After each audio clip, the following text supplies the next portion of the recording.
Saya rasa saya kenal dengan Puteri Anasuya. Tinggal wah, kenal sih. Katanya dia memang suka duduk depan blok Kisi malam-malam. Yang hairan Kisi berani pula. Saya ni kadang-kadang dengan 17 dalam rumah pun takut. Anyway, pada Puteri Anasuya, you know me. My name is Rasman Bear. Tinggal tingkat 7. Anyway, dia lawa Kisi. Sempat cakap orang lawa. Kalau lawa masuklah meminang. Kiriman selanjutnya yang pertama pada tengah malam ini dari Nora. Nora berkongsi peristiwa pengalaman yang Nora ingin ketengahkan ini. Katanya Nora, saya ingin berkongsi perkara ini yang berlaku di tempat tugas saya, Kisi. Saya ni bertugas mengikut shift. Tak perlulah Kisi tahu tugas saya apa. Tapi perkara ini berlaku dalam tandas di tempat tugas. Sebenarnya tandas tersebut dah banyak kisah orang ceritakan. Macam-macam kisah. Saya pasti ada di antara kita juga pernah dengar. Mungkin kisah-kisah seram dalam tandas sekolah, kisah-kisah seram di tandas-tandas awam dan sebagainya. Selalunya dengar. Walaupun dah pergi sana berkali-kali, tak pernah kena. Saya pun sama, Kisi. Saya dah bekerja dengan syarikat ni hampir 2 tahun lebih. Banyak cerita tentang tandas tu. Malah ada rakan-rakan saya yang tak nak ke tandas yang saya sebutkan ini. Malah mereka sanggup jalan jauh, pergi tandas lain. Jadi saya kata pada mereka, korang ni percaya sangatlah kisah-kisah yang diceritakan.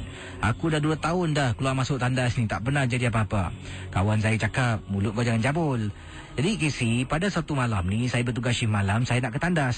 Saya pun tanya kawan saya, nak ikut tak pergi tandas? Kawan saya satu ni kata, bolehlah. Kami berdua keluar daripada tempat yang saya bertugas ni. Kemudian dia tanya saya, kau jalanlah sebelum sini, pergi tandas tingkat atas lah. Tak nak lah, jauh sangat lah.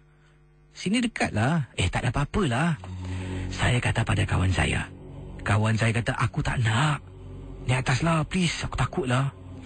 Jadi akhirnya saya ni berdegil sebab saya malas nak naik atas, Kisi.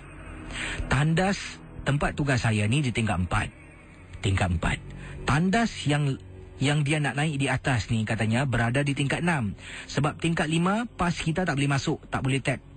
Lain department. Jadi nak naik tingkat 6 dengan tandas dekat belakang ni, mana nak pergi?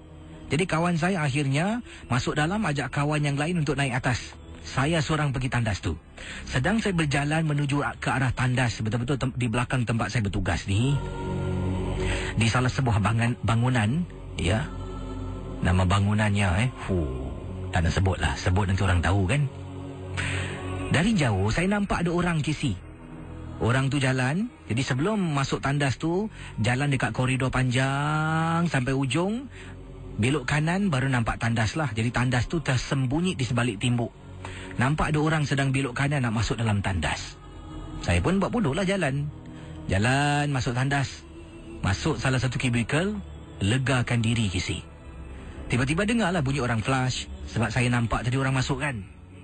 Kemudian bunyi lagi satu lagi flash. 2 orang masuk dalam tandas, Kisi. Kemudian saya dengar bunyi kedebum. Pintu tandas dalam kubikel, ada beberapa pintu tu dibuka tutup beberapa kali.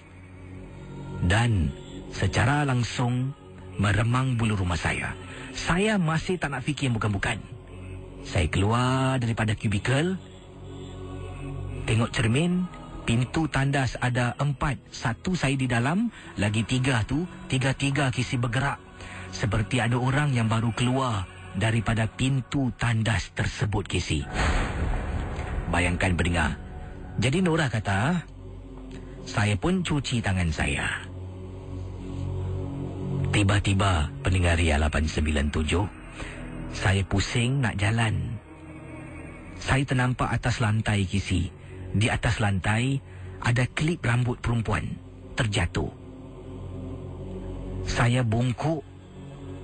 Bila saya bungkuk nak angkat klip rambut tersebut, Kisi, tandas di tempat tugas saya, pintunya kalau kita buka dia akan tutup sendiri. Secara automatik semua pintu akan tertutup. Bila saya bungkuk, Kisi, waktu yang sama, sebelah kanan ada tandas, bawahnya lopong kan.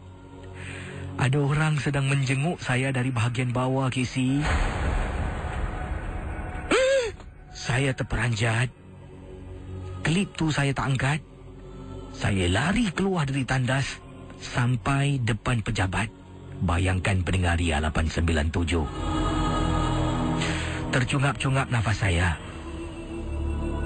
Kemudian pada malam yang sama, nak pergi tandas lagi, saya ikut kawan saya naik tandas di tingkat 6. Kawan saya tengok dan dia perli saya. Kata jauh, pergilah tandas ujung. Saya diam sebab saya tahu saya dah salah. Casey, betul Casey. 2 tahun lebih kerja tak pernah saya kena. Sampailah bila saya cakap, aku kerja sini dah 2 tahun. Tak ada apa-apa pun tengok tandas ni. Terima kasih. Kisah-kisah yang anda dengar merupakan misteri jam 12. Tidak ada sesiapa yang boleh mengesahkan kebenarannya. Jangan mudah kita percaya. Jangan kita terikut-ikut. Ingatlah, MG12 hanya satu hiburan.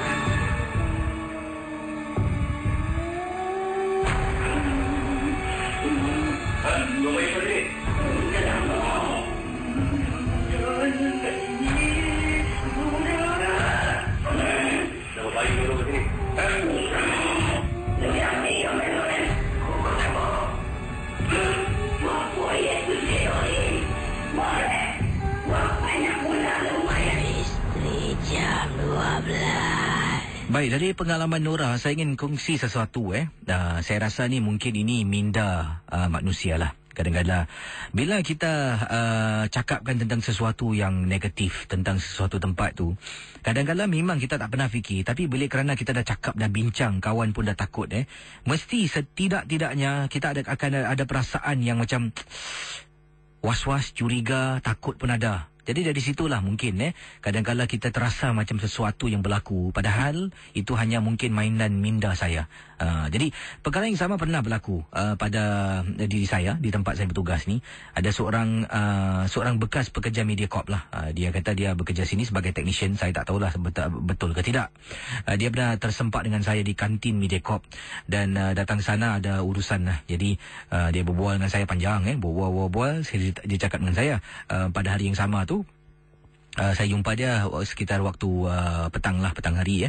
Dia berbual, dia kata, kau tahu tak tandas dekat kawasan Mediacorp dekat, saya tak sebutlah nama tempatnya. Tu tandas kau jangan pergi. Lepas pukul sekian-sekian kau jangan masuk. Sebab tu tandas tu sunyi, sebab jarang orang gunakan. Jadi bila waktu pejabat habis, tandas tu memang tak ada orang keluar masuk lah. Melainkan ada acara-acara dan sebagainya. Jadi saya pun iyakan ajalah. Sebab saya kerja sini kan. Bercakap macam tu. Jadi beberapa hari saya bertugas pada hujung minggu. Jadi bila hujung minggu Mediacorp ni memang sunyi sepi, sunyi sangat. Saya pun nak balik tu, nak jalan keluar pukul 11 malam kalau tak silap saya lah. Waktu tu ada kerja sikit, saya balik lambat. Jadi saya jalan keluar, nampak tandas ni, memang nak masuk tandas, nak legakan diri. Jadi saya keluar dari tandas tu, sedang nak cuci tangan ni, cuci tangan. Wah, saya dengar Habib. Ni, apa yang saya dengar Gini. Terus saya terhenti tu. Terus teringat. Mungkin bunyi yang tu, bunyi pipe ke bunyi tu taklah macam bunyi saya buat ni, macam suara manusia. Tapi macam gitulah bunyinya.